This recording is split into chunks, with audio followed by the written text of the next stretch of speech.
Hey there, it's Mr. Cartoon Head, and I'm stepping in, as usual, for that other guy who will be here any second with a very, very important message.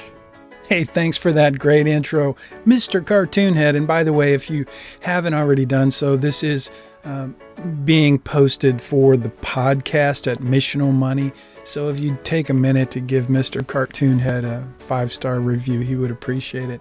So in this quick video, I want to talk about setting up your financial plan with BayRock. So I've made this post. I will post this video to this page at missionalmoney.com. It's actually a post, not a page. But when you go to missionalmoney.com, you can scroll down and you can see the post that's titled Setting Up Your BayRock Plan. So I'm doing this this video, this episode, for my students at the University of Houston at the Bauer College of Business. In this week's assignment, they're going to be setting up and building their financial plan. You will be building your financial plan. So if you're a BayRock client or a prospective client or just someone who wants to update your financial plan and give us a test drive, just go to missionalmoney.com.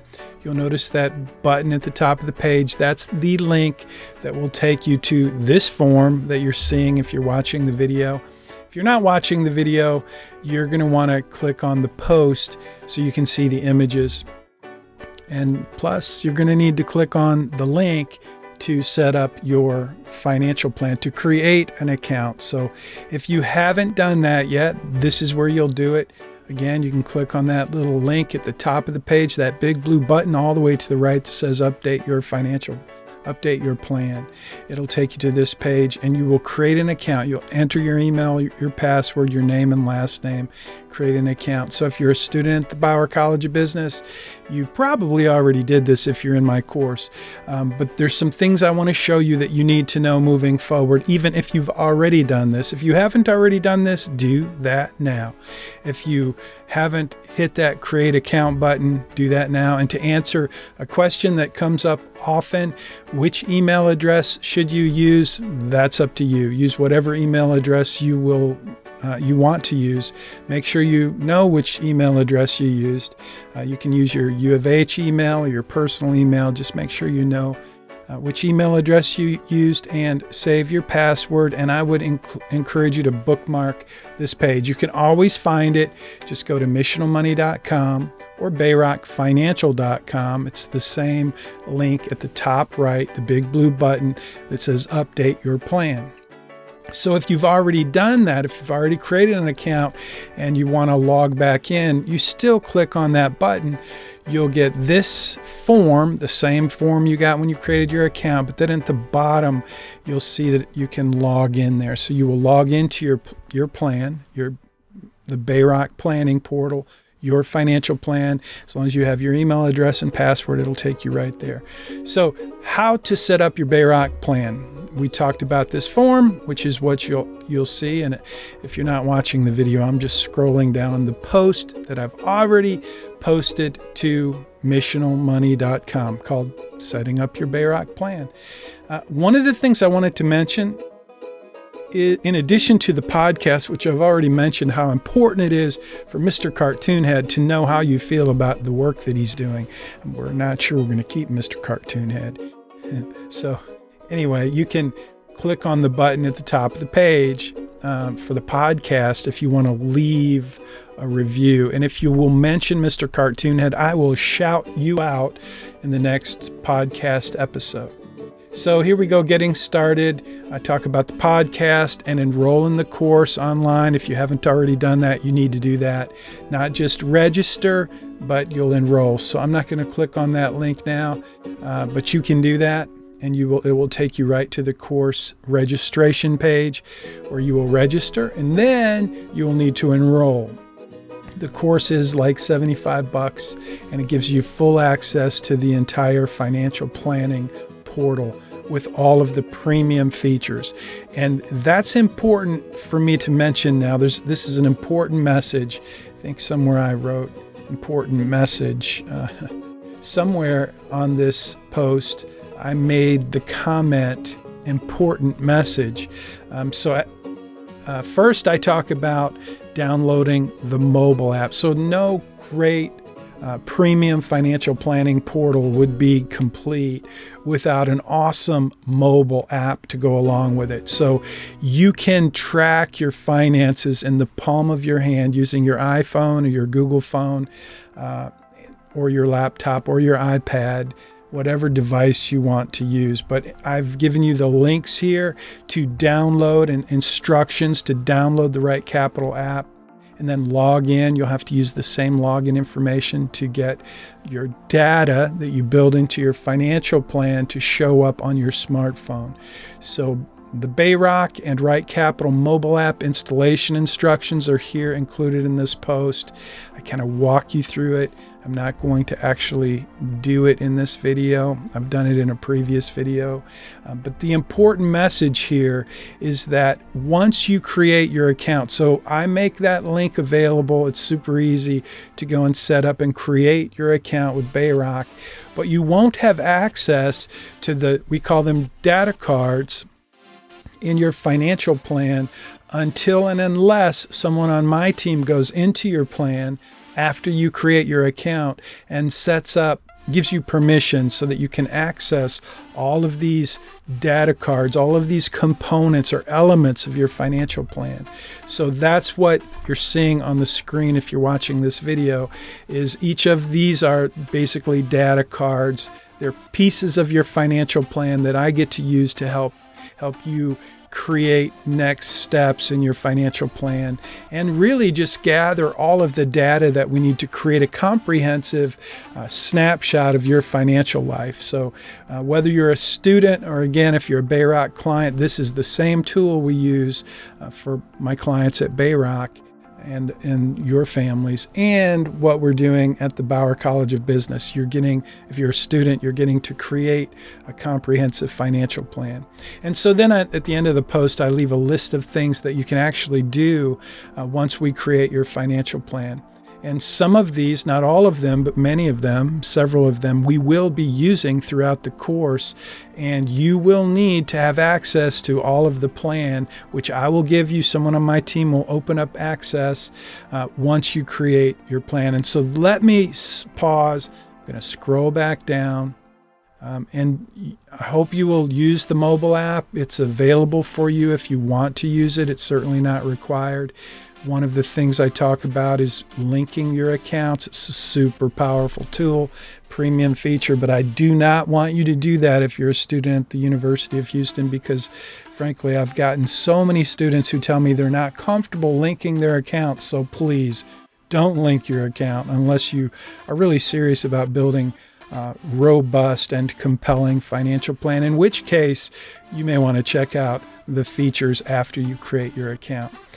So one of the things I just want to remind you of is you in the course, if you're a student in the course, you're going to need access to that full plan soon. So make sure you've already created your account, because once I go in, this is important. Once I go in or someone on my team goes in and updates all of the students' plans to give you access, if you're one of those slow students who waits until week number 3 to create your account, you will create your account and it will not be updated. So then it's going to be up to you to email me, tell me your name and your user information so that I can have someone on my team go in and update your account later, because that's not going to happen if you wait and you don't create your account. So warning, if you're a student in personal finance at the University of Houston, you need to create your account as soon as possible.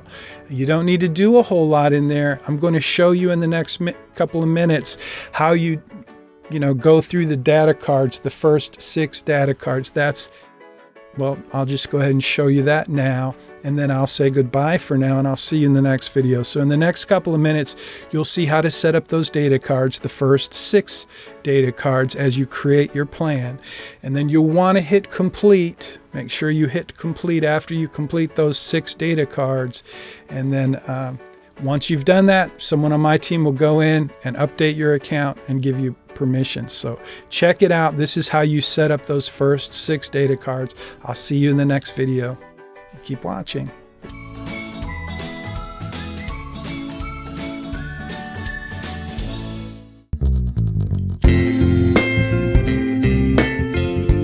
Hi, this is Jeff Beaumont at Right Capital, and in this video we'll cover the client experience with inputting basic information into their profile. First, you'll receive an email from your advisor. The email will include a link to create your password to your portal.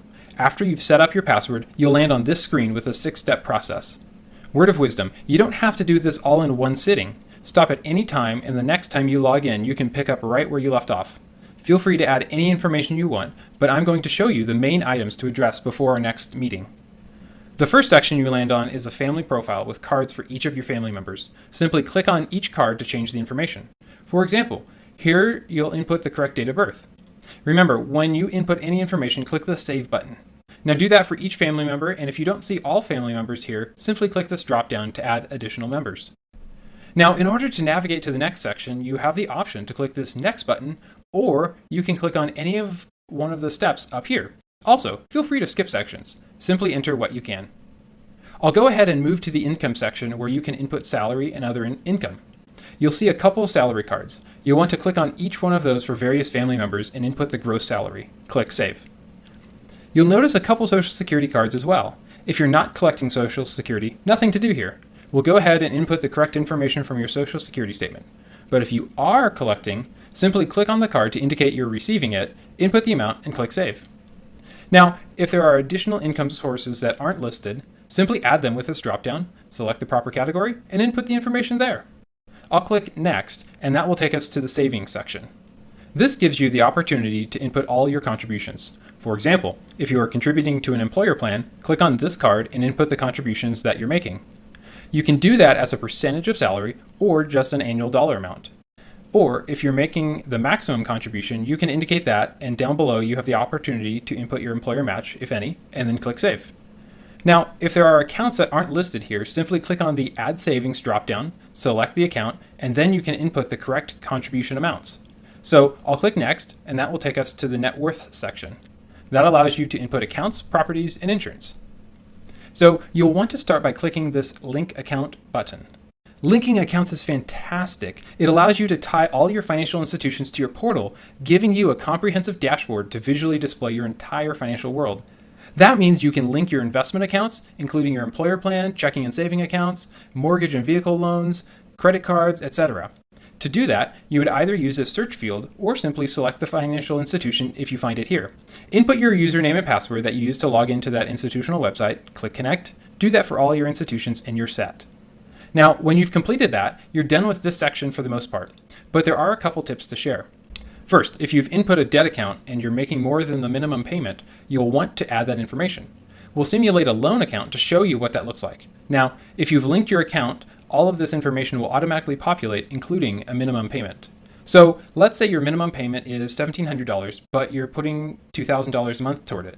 You would write that in the monthly payment amount, click Save, and you're good to go. The next section that you'll want to input information is in regard to your properties. Indicate whether you rent or own your home, indicate the approximate amount you pay in property taxes, and the amount you pay for your annual insurance. Then click Save. The next section here is the ability to add life insurance, so a couple cards are already populated with group life, assuming you may have some with your employer. And if you do, input the death benefit and the annual premium, and if you have life insurance outside of your employer, simply click the Add Account dropdown, go down to Insurance, and select the appropriate policy and input the information there. There's also an Other category that we like to use for inputting vehicles and other items. Since these are a part of your net worth, you'll want to make sure that you've got those in here. Give them a value, of course, that can be approximated, and click Save. Now, this Add Account feature allows you to add manually any account, including a stock plan, and under Property, you have the ability to add investment properties and vacation homes, so make sure you're inputting any of those items that you have.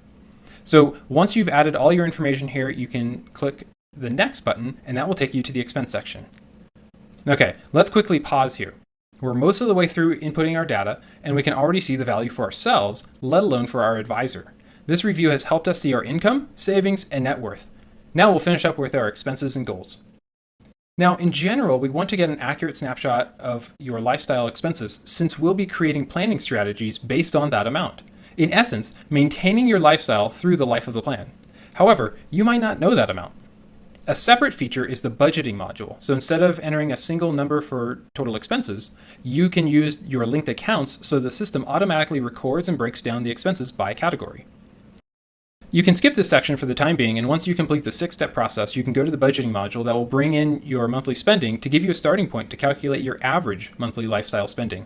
Please note, the budgeting module requires you link in your accounts. So for now, I'm going to go ahead and click the next button to skip to the next section. So this is where you have the opportunity to list all of your goals. You can start with a card that is your retirement age goal, and you can use the arrows to change those values and click Save. You'll also see a retirement expense card. Enter what you think your retirement spending will be in today's dollars. If you're unsure what amount to use, either leave it blank for now or use your current spending as a starting point. You'll also see a couple cards here for retirement health and long-term care costs. Again, nothing to do here right now. We're simply using these cards for expenses that we anticipate in retirement, but if you've got additional goals that you want to share with us, whether they be college, vehicles, vacations, weddings, or anything whatsoever they may not be listed here, you can simply put those in Other. Add those cards, input the information, and let us know about your financial goals. Now, once done with that, you're all set. You would simply click this Complete button. Congrats, you're done. Your advisor has been notified and can follow up. Thanks for watching.